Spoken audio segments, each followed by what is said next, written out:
the next time you try, you'll be trying with experience. So you're ahead of the game.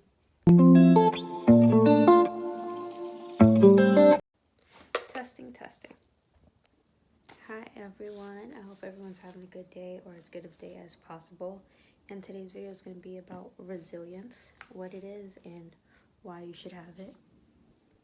The definition of resilience is the ability to adapt well to adversity, trauma, tragedy, or significant stress.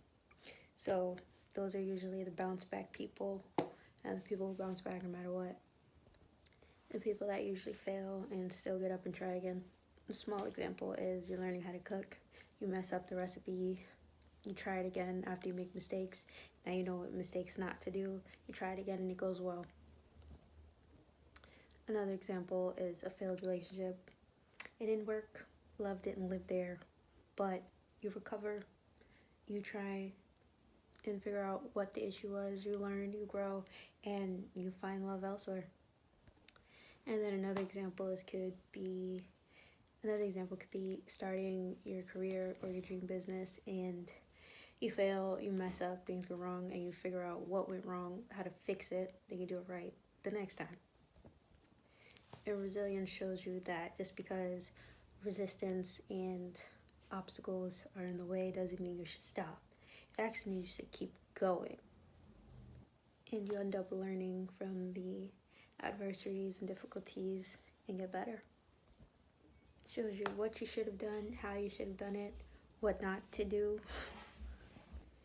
And the next time you try, you'll be trying with experience.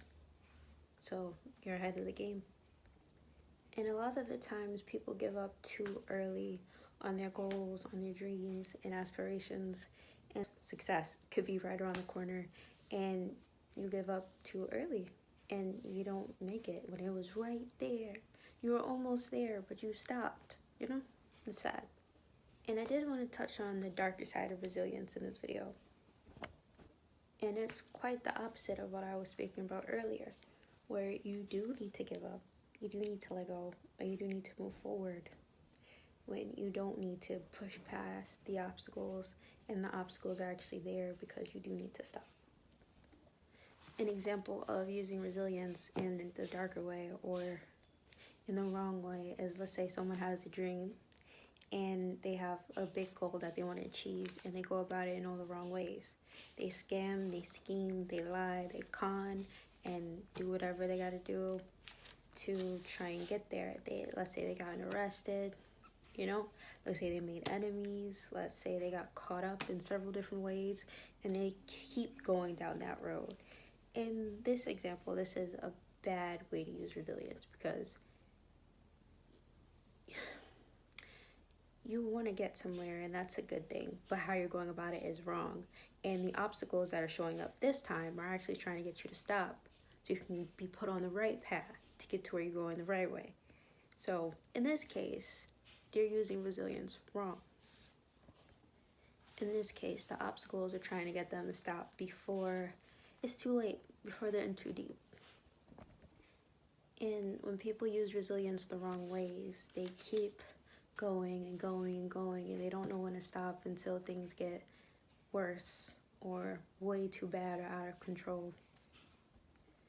And another example of using resilience in the wrong ways is a toxic relationship.